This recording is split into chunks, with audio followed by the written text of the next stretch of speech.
Hi everyone. तो जुलाई 27 2020 की news analysis देख लेते हैं इंडियन एक्सप्रेस के। और सबसे पहले जो हेडलाइंस है, Gehlot sense another note for session on July 31 Congress attacks government. तो ये सब इस पर एक एडिटोरियल आया हुआ है, तो we will discuss that editorial. और Khattar weekend lockdowns do not work, no such plans. तो हरियाणा में लॉकडाउन का कोई दूसरा प्लान नहीं है। पीएम ऑन कारगिल विजय दिवस। तो कारगिल विजय दिवस था, ठीक है। तो इसमें यहाँ पे उन्होंने मन की बात में कुछ चीज़ें बताई थी कि मतलब आर्मी की विक्ट्री के बारे में। 1999 में Pakistan had embarked upon its Kargil miss adventure, और हमने फिर मतलब इंडियन सॉइल को प्रिजर्व करके रखा, प्रोटेक्ट करके रखा, एंड उनसे बचा के रखा। तो उसमें हमारे जो सोल्जर्स हैं उनको इनकरेज करना चाहिए, क्योंकि चाहे वॉर लाइक सिचुएशन हो तो हम जो भी बोले, जो भी करते हैं, उसका इमेंस बेयरिंग अफेक्ट पड़ता है हमारे सोल्जर्स के मॉरल पे। And ever vigilant at the borders as well as the morale of his family पे असर पड़ता है। तो we should never forget this. तो यही चीज़ यहाँ पे बोली गई है। नेक्स्ट जो न्यूज़ है वो हम देख लेते हैं। तो if enemy state attacks will give befitting reply like in Kargil. तो ऐसा हमारे होम मिनिस्टर का कहना है। 1999 में कारगिल वॉर था, ऑपरेशन विजय चलाया गया था, ऑपरेशन विजय। और सफ़ेद सागर भी मैंने बताया था, ठीक है। सफ़ेद सागर जो था एयर इंडियन एयरफोर्स का था, ठीक है। Whatever we do for national security and we do it in self-defense and do not attack. However, if any enemy state has attacked us, then we have proven that like Kargil we will give a befitting reply. तो यहाँ पे हमारे जो war memorial है दिल्ली में, तो यहाँ पे कौन कौन थे उपस्थित? डिफेंस मिनिस्टर कौन है हमारे? राजनाथ सिंह है। सॉरी, राजनाथ सिंह, मैंने शायद होम अफेयर्स बोला, ठीक है। Defence minister Rajnath Singh, chief of defence staff general Bipin Rawat, army chief general कौन है? MM Naravane, chief of naval staff admiral Karambir Singh, and air marshal कौन है? RKS भदौरिया, ठीक है। तो यहाँ पे एक सामने सबके नेम भी हैं। Army chief general MM Naravane, chief naval staff admiral Karambir Singh, and air marshal RKS Bhadauria. तो ये नेम भी पता होने चाहिए। नेक्स्ट जो न्यूज़ है, centre plans to table draft of 5th science policy by October, ठीक है। तो 5th साइंस पॉलिसी की बात, ड्राफ्ट करने की बात की गई है इस अक्टूबर में। और ministry of science and technology ने ये कंक्लूजन निकाला है कि first draft of India 5th science technology STIP, ठीक है, science technology innovation policy this month. The policy in which the government the first time has decided to take a bottom up approach in order to address the everyday concern of Indian comes after the ministry has undertaken one of its biggest ever exercise। तो यहाँ पे सब चीज़ों, सारे जो जितने भी stake holders हैं सबसे कंसल्ट किया जाएगा, चाहे वो साइंटिफिक एजेंसीज हो, इंस्टीट्यूशंस हो, सिविल सोसाइटी हो, ऑर्गेनाइजेशंस हो, industry, students, teachers, and involving as many as 15,000 stakeholders, ठीक है। तो ये मतलब इस बार जो फोकस करेगा, प्रॉब्लम सॉल्विंग अप्रोच पे फोकस करेगा। जैसे कि अभी सपोज कोई फार्मिंग से रिलेटेड है, तो फार्मर्स से क्या किया जाएगा, क्योंकि फार्मर्स को एक बेहतर तरीके से वो जानता है ना, उसको खेती करने में क्या क्या प्रॉब्लम्स आ रही है। अब उसको खेती करने में जो प्रॉब्लम आ रही है, तो उसको ये भी पता होगा कि क्या क्या उसको चाहिए। अगर ये नीड उसकी पूरी हो जाती, तो इस तरह से वो बेहतरीन तरीके से खेती कर सकता है। तो कभी कभी क्या होता है कि उनके पास ही प्रॉब्लम जिनसे हमें सुनी जाती है, उनके पास ही सल्यूशन निकल के आ जाते हैं। तो इस अप्रोच को अपनाने की बात की जा रही है इस पॉलिसी में। The STIP will also be one of the fastest to be both formulated as well as implemented. अब 2003 और 2013 की जो STIP थी, ठीक है, क्योंकि ये 5th है, इससे पहले भी आ गई थी। तो उसमें क्या हुआ था, वो प्रोसेस, पॉलिसी तो बन गई थी, पॉलिसीज़ वर मेड, ठीक है, बाय वन गवर्नमेंट, लेकिन जब तक उसको इम्प्लीमेंटेशन का टाइम आया तो दूसरी गवर्नमेंट फॉर्म हो गई थी। तो इस वजह से अभी ये बोला जा रहा है कि इसी सरकार के रहते रहते ये पॉलिसी भी बन जाए। And to this end the ministry has set up a secretariat with in house experts under the department of science and technology in order to reach this target, ठीक है। तो अगर हम ग्लोबल कॉम्पिटिटिव इंडेक्स की बात करें, तो इंडिया की 56 रैंक थी 2003 में, और चाइना की 44 थी। और India slipped 71st place in 2014 में 71st हो गई, well China improve to be 28th rank, ठीक है। अब ग्लोबल इनोवेशन इंडेक्स की बात करें, आप मुझे ये बताना या फिर अपने कहीं नोट डाउन कर लेना अगर कमेंट नहीं कर पा रहे। तो ग्लोबल कॉम्पिटिटिव इंडेक्स कौन रिलीज़ करता है और ग्लोबल इनोवेशन इंडेक्स कौन रिलीज़ करता है, ठीक है। और इस बार अभी कितनी कितनी अभी रैंक है लेटेस्ट वाली जो है। तो ग्लोबल इनोवेशन इंडेक्स में 2014 में इंडिया की रैंक 76 थी, और China was at 29th position. तो ये था। एंड दूसरी चीज़ ये कि there have been 4 science policy in the country so far. The first was developed by Homi Jahangir Bhabha, ठीक है, इसको पार्लियामेंट में टेबल किया था प्राइम मिनिस्टर जवाहरलाल नेहरू ने। तो ये है। नेक्स्ट है pandemic claims colonial vestiges realise to end dak messenger system. I am sorry. The COVID-19 pandemic has dealt a fatal blow to age-old Indian Railways tradition of personal and DAC messenger, ठीक है। तो railway में ये काफ़ी time से मतलब इसे बोला जा रहा है DAC मैसेंजर यूज़ होता था and it should be stopped immediately, ऐसा बोला गया है। और बाकी जितना भी काम हो रहा है वो वीडियो कॉन्फ्रेंसिंग के थ्रू होना चाहिए, ठीक है। तो 1905 में रेलवे बोर्ड सेटअप हुआ था, तो तब से मतलब ये चीज़ यूज़ हो रहा है कम्युनिकेशंस के लिए, ठीक है, डिफरेंट जो रेलवे बॉडीज़ हैं उनसे बातचीत करने के लिए। और a DAC messenger is entitled to a daily travelling allowances of ₹500 while a personal messenger gets about ₹800 per day। तो बस यही है इसमें। नेक्स्ट न्यूज़ टॉय स्टोरी, ठीक है। तो अभी तक हमने देखा कि मतलब अगर हम चाइना की बात करें तो चाइना का हमारी जो इंडियन इकोनॉमी है, मार्केट है, इंडियन मार्केट, तो उसमें काफ़ी ज़्यादा उनका डोमिनेंस है। यहाँ पे टॉयज़ भी मतलब उन्होंने पीछे नहीं छोड़े हैं ना। अगर टॉयज़ भी अगर ख़रीदने के लिए क्योंकि जाते हैं तो सबसे पहले क्या करते हैं, कोई एक्सपेंसिव टॉयज़ तो देखेंगे नहीं, मतलब एक सही सही मतलब क्वालिटी वाले टॉयज़ भी मिल जाते हैं। तो चाइनीज़ का ही उसमें डोमिनेंस है आजकल के टाइम पे भी, ठीक है। तो अगर हम ग्लोबल टॉयज़ की बात करें, टॉयज़ इंडस्ट्री की, is estimated to be $90 billion, in which contribution of Indian toys industries only $0.5 billion, ठीक है। तो इंडिया की जो टॉय इंडस्ट्री है वो केवल 25% ही टोटल एस्टिमेट डोमेस्टिक डिमांड जो है केटर करती है of $2 billion। Rest of the demand is met from imports. बाकी जो हमारी जो इम्पोर्ट्स है कि इम्पोर्ट्स की डिमांड है वो मेनली कहाँ से पूरी होती है, चाइना से, ठीक है। तो चाइना पे हम डिपेंडेंट है टॉय मार्केट के लिए भी। Global toy market is dominated by China meeting more than 50% of total demand, ठीक है। तो ये और 0.1% इन एक्सपोर्ट मार्केट, हमारा जो है 0.1% of export market of toys है। विद वोकल फॉर लोकल हम इसको काफ़ी ज़्यादा फोकस कर रहे हैं, लेकिन ये अभी ऐसा होगा नहीं जब हम अपने जो मैन्युफैक्चरर्स हैं, डोमेस्टिक टॉय मैन्युफैक्चरर, उनको अगर हम कॉम्पिटिटिव ना बनाए तो, ठीक है। तो यहाँ पे यही चीज़ लिखा हुआ है कि इंडियन टॉय इंडस्ट्री को सेग्रीगेट किया जा सकता है दो पार्ट में, एक ऑर्गेनाइज्ड एंड दूसरा अनऑर्गेनाइज्ड मार्केट्स। ऑर्गेनाइज्ड मार्केट जो है ₹4,500 करोड़ का है, अप्रॉक्सीमेटली 50-50 रेशियो, ठीक है, इम्पोर्टेड एंड डोमेस्टिक टॉयज़। बाकी जो डिमांड पूरी हो सकती है वो अनऑर्गेनाइज्ड मार्केट से होती है। Unorganised market controls the lion shares of the industry. 90% जो अनऑर्गेनाइज्ड जो मार्केट है, ठीक है, वो इम्पोर्ट कहाँ से किया जाता है, चाइना से। और the domestic toy industries primary limited to the unorganised market comprising around 4,000 SMEs। तो इतना सब कुछ मतलब ये क्यों है, क्योंकि चाइना के जो टॉयज़ हैं that have flooded the local market as a recent study found.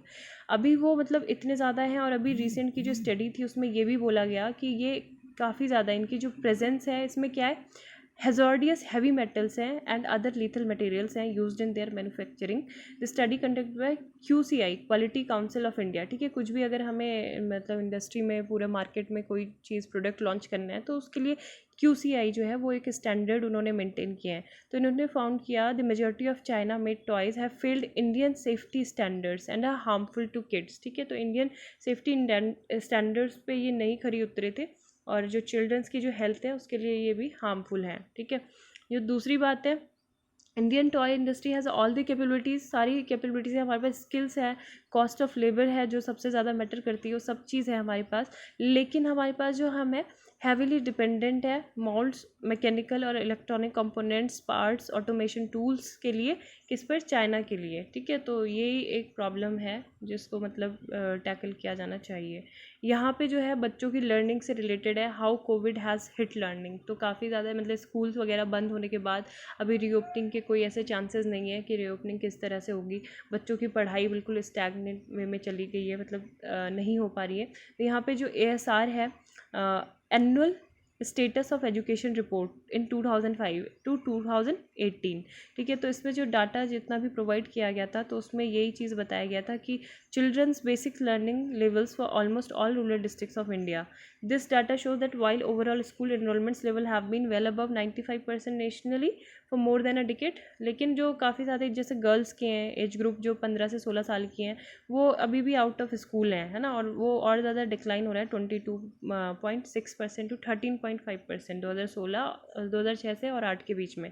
तो यही सारी चीज़ें बोली गई हैं यहाँ पे। मेन फोकस मतलब बात की गई है लर्निंग लॉस। तो लर्निंग लॉस होता क्या है, काफ़ी ज़्यादा ये टर्म आजकल न्यूज़ में, learning loss, what does this mean and why does it happen. तो in education literature learning loss usually refers to loss in children's learning during this long summer vacations in western countries specially in the US, ठीक है।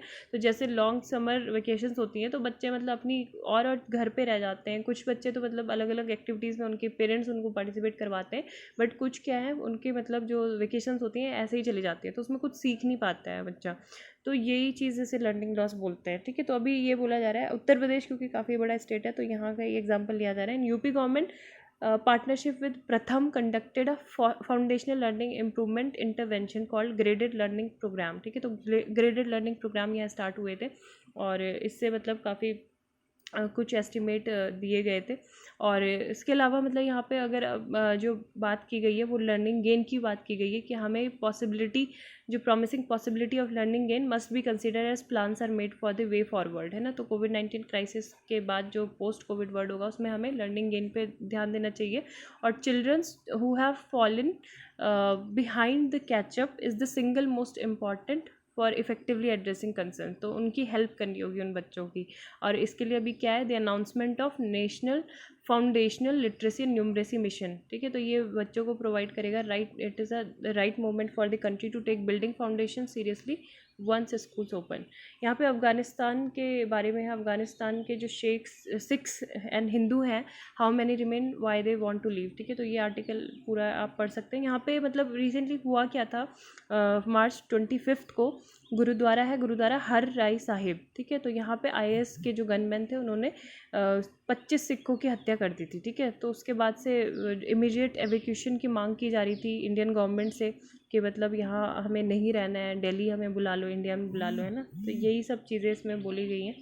और यहाँ पे gone to dogs जो है कोमी कपूर के द्वारा ये आर्टिकल लिखा गया है कि ये अब bizarre and unscientific policies behind the menace of stray dogs all over India, ठीक है। तो स्ट्रे डॉग्स की जो प्रॉब्लम है वो मतलब पूरी इंडिया में है। तो अभी इन्होंने यही बोला है कि being locked in during a pandemic has made me more conscious of the hazards of my environment, most notably the menacing stray dogs. Month back मतलब बहुत सारी खबरें आई कि इनको भी मतलब काटा एक कुत्ते ने पार्क में, और उससे पहले 3 साल की एक छोटी बच्ची को भी काटा था, 2 पेट डॉग्स एंड 3 सिक्योरिटी गार्ड्स, है ना, तो उन सबको भी काटा।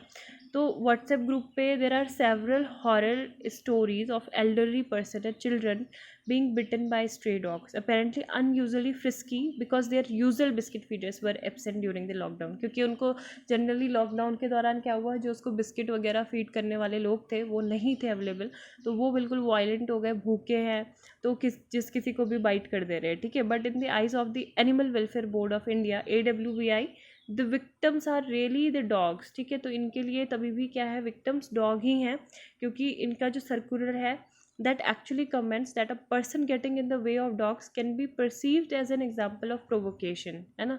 तो ये इनका कहना था, इसमें यही चीज़ बोली गई है कि ये मतलब बहुत ज़्यादा ही डॉग को मतलब ठीक है, मतलब उनको उनके साथ ब्रूटैलिटी भी होती है, गंदा व्यवहार होता है जानवरों के साथ। लेकिन यहाँ पे जो मतलब जो फीडर्स हैं, है ना, जो भी मतलब फीडिंग स्पॉट्स हैं उनको कट डाउन नहीं किया जा रहा है। इवन जो मेनका गांधी की जो सिस्टर थी अंबिका शुक्ला, तो जब उन्होंने मतलब वो उनकी भी थ्रेटनिंग और एंग्री फ़ोन कॉल आए, who have complain that the elderly in our colony were demonstrating aggressive behaviour by walking around with sticks, ठीक है। तो मतलब अपने बचाव के लिए ले जाते हैं ना कुछ भी स्टिक वगैरह, तो उसमें भी उनको प्रॉब्लम है।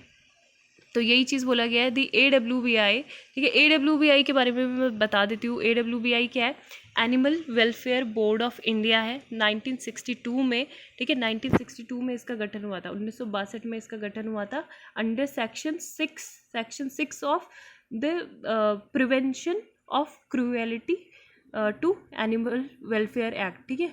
The prevention of cruelty to animal act 1960 का, ठीक है। तो ये एक्ट बहुत ज़्यादा इंपॉर्टेंट है, इसी के थ्रू इसका गठन हुआ था। ये स्टैटूटरी एडवाइजरी बॉडी है, किसको एडवाइस करती है? Ministry of fisheries, animal husbandry and dairying को, ठीक है। 28 मेंबर्स डेयरीज को 28 मेंबर्स हैं who serve for a period of 3 years, ठीक है, 3 साल के लिए वो सर्व करते हैं। और बाकी ये 2018 में ही क्या हुआ था, इसका हेडक्वार्टर भी शिफ्ट किया गया था। पहले इसका हेडक्वार्टर चेन्नई में था, अभी इसका हेडक्वार्टर कहाँ है? बल्लभगढ़ हरियाणा में है, ठीक है। तो ये भी बहुत ज़्यादा बेटर कोऑर्डिनेशन के लिए ये स्टेप उठाया गया था। तो ये कुछ इसके बारे में थी। और रुक्मणी देवी अरुणडेल का नाम पता होना चाहिए, रुक्मणी देवी अरुणडेल, तो उन्हीं ने इसकी स्थापना की थी 1962 में। और ये ह्यूमैनिटेरियन थी, काफ़ी ज़्यादा वेल नोन, ठीक है।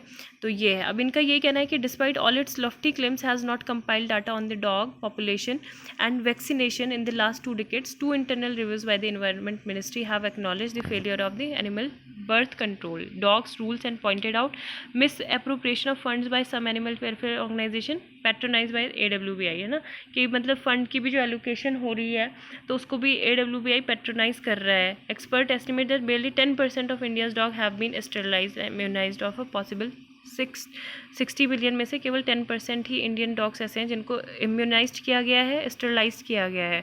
और अगर हम यहाँ पे बात करें, the ABC offered no scientific method for a systematic vaccination drive, ठीक है। सिस्टमेटिक वैक्सीनेशन ड्राइव के लिए कोई भी साइंटिफिक मेथड नहीं बता रहे हैं। Stabilising the country canine population, ABC rules contravene all Indian state municipal acts, ठीक है। तो जो जितने भी म्यूनसिपल एक्ट्स हैं ये मतलब क्या बोलते हैं, स्ट्रेइंग जो एनिमल्स हैं इनको स्ट्रीट से और पब्लिक प्लेसेस से हटाना चाहिए, both for the protection of people and animals, क्योंकि उनकी भी जान को खतरा होता है, एनिमल्स की भी और साथ में ह्यूमन्स की भी, तो ये हटाने चाहिए। लेकिन ये कॉन्ट्राडिक्ट करता है जो ABC के जो रूल है ना उससे।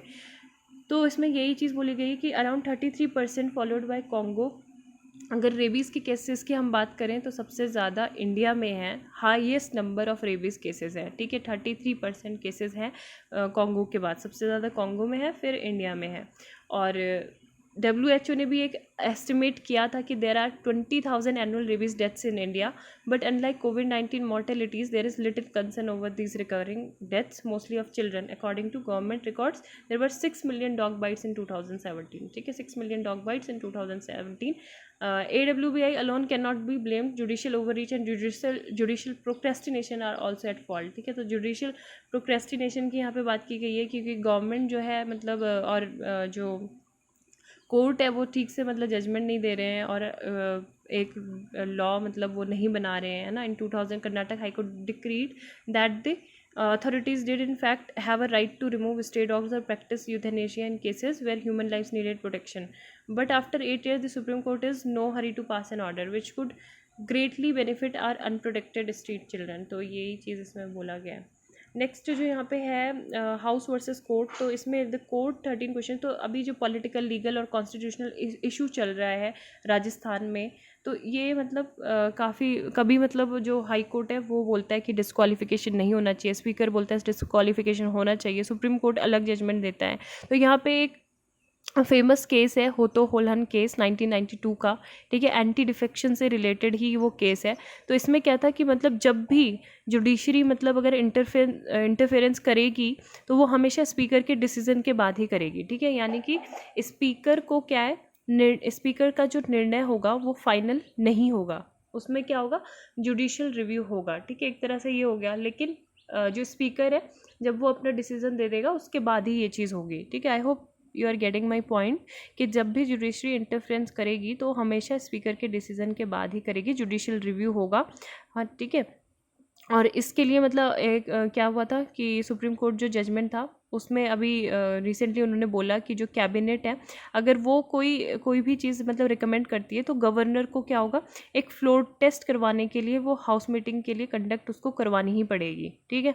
और जो 5 जजेस की कॉन्स्टिट्यूशनल बेंच थी नाविया केसेस में, नाविया केस था जुलाई 13, 2016 का, नाविया वर्सेस डिप्टी स्पीकर का केस था, ठीक है। तो उसमें भी ये बोला गया था कि गवर्नर जो है अपनी जो डिस्क्रिशनरी पावर है उसका यूज़ नहीं करेगा, ठीक है। केवल वो जो काउंसिल ऑफ मिनिस्टर और जो हेड है मतलब सीएम है, तो उनकी एड एंड एडवाइस पे, कैबिनेट की एड एंड एडवाइस पे वो क्या कर सकता है, सम्मन कर सकता है, डिसॉल्व कर सकता है हाउस को, ठीक है, यही कर सकता है। बाकी उसके पास ऐसे जो स्वविवेकी शक्तियाँ जिन्हें कहते हैं वो है नहीं, ठीक है। तो ऐसा किस में मेंशन है, आर्टिकल 163 आपको पता होना चाहिए कॉन्स्टिट्यूशन का। आर्टिकल 163 ऑफ द कॉन्स्टिट्यूशन बोलता है that does not give the governor general discretionary power to act against or without the advice of the council of minister, ठीक है। तो ये इंपॉर्टेंट है।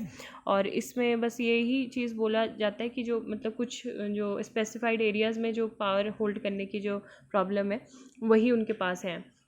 बाकी यहाँ पे ये है कि because of political culture defined by an anti defection law in its zeal to prevent, जो आया राम गया राम की थी ना, कि आज एक पॉलिटिकल पार्टी में है, कल दूसरी सुबह उठते ही दूसरी पॉलिटिकल पार्टी में चले गए, तो हॉर्स ट्रेडिंग जो होती थी एमएलए की, उसके लिए ये 10th शेड्यूल में जो था एक अमेंडमेंट हुआ था, 52nd constitutional amendment act of 1985, ठीक है। तो हमारी संविधान की 10वीं अनुसूची में ये है 52वां जो संविधान संशोधन अधिनियम है 1985 का, तो उसके तहत ये एंटी डिफेक्शन लॉ बनाया गया था। ये किहोतो हुलोनन जो है ये भी बता दिया मैंने, 5 जजेस कॉन्स्टिट्यूशन बेंच 1992, ठीक है। तो यही चीज़ इसमें बोली गई है। प्रोटेक्ट द पीस जो है ये NSIN के जो मोस्ट पावरफुल रिबेल ग्रुप है नॉर्थ ईस्टर्न इंडिया में, तो उन्होंने 2015 से फ्रेमवर्क एग्रीमेंट मतलब किया था, वो सिग्नेटरी हैं इस पर। तो इसी चीज़ पे ये बोला जा रहा है कि अभी जो वहाँ के इंटरलोकेटर हैं सेंटर के, RN रवि, ठीक है, गवर्नर है, तो बीच में मतलब पीस प्रोसेस का काम कर रहे हैं। तो यही चीज़ बोली गई कि differences that persisted between the centre and rebels could not be resolve in the past 5 years, अभी तक नहीं सुलझे हैं। और एक्सटॉर्शन, वायलेंस और armed gangs running parallel government, ठीक है, तो स्टेट में पैरेलल समानांतर सरकारें चला रहे हैं। While the state government said the assessment was not factual, the NSCN-IM describe the government directors as despicable, insulting and demeaning, incompatible with the spirit of Indo Naga peace process, ठीक है। तो यही चीज़ इसमें बोला गया। और जो नागा हैं वो अपने को फ्रीडम फाइटर्स कंसीडर करते हैं, अपने को वो पॉलिटिकल वर्कर्स समझते हैं, और उनके पास राइट है लोगों से टैक्स लेने का। And governor Ravi who has work tirelessly as the centre interlocutor to bring peace to the state has sought the diminish this claim and privilege the authority, है ना। तो वहाँ पे इलेक्टेड गवर्नमेंट की मतलब बात की गई थी इनकी जगह पे, रिबेल्स की जगह पे। तो यही चीज़ यहाँ पे है। 2 पार्ट है, एक नागा NSCN-IM और NSCN एक खपलांग भी था यहाँ पे, ठीक है। यहाँ पे एन इंडियन फर्स्ट, तो यहाँ पे दादा भाई नौरोजी के बारे में आया हुआ है कि Dadabhai Naoroji strove to be inclusive today, majoritarian nationalism represent a betrayal of the principle he bequeathed to India, ठीक है। तो मतलब अगर अभी वो एट प्रेजेंट होते तो उनको भी एंटी नेशनल बोल दिया जाता, अगर वो माइग्रेंट क्राइसिस पे कुछ बोलते या फिर कुछ और सारी चीज़ें बोलते, जैसे फेमिन आया था बंगाल में, है ना, 19th सेंचुरी का famine victims, he would be furiously campaigning for relief of migrants. अभी भी वो कैंपेन करते, अगर ऐसी सिचुएशन वो देखते, अगर आज जीवित होते, तो उनको क्या बोला जाता है, the grand old man of India, दादा भाई नौरोजी को बोला जाता है। इनकी एक बहुत इंपॉर्टेंट बुक भी है जिसका यहाँ पे मेंशन नहीं किया गया है, अन ब्रिटिश रूल्स, है ना। आप उसका नाम बता सकते हैं या फिर लिख सकते हैं, कहीं पे देख सकते हैं, अभी मेरे को मतलब वो एग्जैक्टली ध्यान नहीं आ रही है। Un British rule, un British, ठीक है। तो ये कौन थे, Dadabhai Naoroji was an Indian first, he was the first modern Indian economic thinker, the first Indian elected to the British parliament and the first leader to establish swaraj as goal of the Congress. Whether, इन्होंने एक famous statement दी थी कि whether I am a Hindu, a Mohammedan, a Parsi, a Christian और of any other creed, I am above all in Indian, ठीक है। 1893 में कांग्रेस में इन्होंने बोला था, और ये काफ़ी ज़्यादा मतलब इन सब चीज़ों से ऊपर थे Dadabhai Naoroji. Theory of wealth, मतलब जो था ड्रेन ऑफ वेल्थ, है ना, वो भी इन्होंने सिद्धांत दिया था। Protest widen across US, clashes in Seattle and Portland, shooting in Austin. तो काफ़ी ज़्यादा अभी जो प्रोटेस्ट मतलब थोड़ा नॉर्मल हो गए थे वहाँ पे, लेकिन फिर से प्रोटेस्ट गो नेशनल अगेन, ठीक है। तो कस्टोडियल डेथ हुई थी जॉर्ज फ्लॉयड की मिनियापोलिस में मई में, तो यहाँ से ही मैसिव ग्लोबल प्रोटेस्ट स्टार्ट हुए, नेशनल मूवमेंट हुआ US में। जो भी मतलब ब्रुटैलिटी की जाती है पुलिस के द्वारा, रेशियल इनजस्टिस होता है, तो उसके खिलाफ ये था। और अभी ये पैंडमिक के बीच में भी मतलब लोगों ने क्या किया, प्रोटेस्ट किया। नॉर्थ कोरिया ने डिक्लेयर किया emergency over first suspected Covid cases. और इससे पहले यहाँ पे मतलब फॉर्मली अभी तक इन्होंने इसे ही एक्नॉलेज किया कि अभी एक केस आया वहाँ पे। स्टाफ लीव अमेरिकन कॉन्सुलेट इन चेंगडू एज डेडलाइन नियर्स, ठीक है। तो इन्होंने 10 बजे की डेडलाइन दी थी कि ये चेंगडू का जो मतलब यहाँ पे कॉन्सुलेट है, यूएस कॉन्सुलेट, उसको खाली कर दें, है ना। यूएस कॉन्सुलेट कहाँ था, चेंगडू में। और साउथ वेस्टर्न प्रोविंस जो है यहाँ का सिंचुआन प्रोविंस, ठीक है, सिंचुआन प्रोविंस में चेंगडू। और ह्यूस्टन जो है यूएस में, ठीक है, ह्यूस्टन या ह्यूस्टन, तो वहाँ से भी जो था अमेरिका ने उसका चाइनीज़ कॉन्सुलेट बंद कर दिया था। तो ये चीज़ यहीं पे यही बोली जा रही है कि consulate closure in Houston and Chengdu have escalated a sharp deterioration in ties between the world's two major biggest economy. तो अभी काफ़ी ज़्यादा मतलब प्रॉब्लम हो जाएगी, जहाँ एक तरफ से ट्रेड एंड टेक्नोलॉजी वॉर चल रहा है, कोविड-19 पैंडमिक है, चाइना का जो साउथ चाइना सी पे टेरिटोरियल क्लेम्स हैं, और हांगकांग का जो इशू है, तो उसके बीच में मतलब ये सब चीज़ें हो रही हैं। क्योंकि जो डिप्लोमेटिक मतलब एम्बेसी होती है, एम्बेसी के बाद दूसरा जो एक डायलॉग बिल्ड करने का जो एक वे होता है वो कॉन्सुलेट ही होता था, अभी उसे भी बंद कर दिया गया। यहाँ पे ओलिविया दे हैवलैंड, तो इनकी डेथ हो गई है, she passed away. And gone with the wind, ठीक है, गॉन विद द विंड में काफ़ी मतलब इन्होंने अपने काफ़ी फिल्म कैरियर में काफ़ी आगे बेहतरीन इन्होंने कदम मतलब परफॉर्मेंस दिया था, ठीक है। यहाँ पे एक AS है, the centre has amended certain Indian accounting standards, IND-AS accounting standards, including the standards relating to lease 103 1 system, some other standards have been changed by corporate affairs ministry. तो होपफुली आपको लेक्चर पसंद आया होगा। Please do like share and subscribe to our channel. Thank you, have a nice day.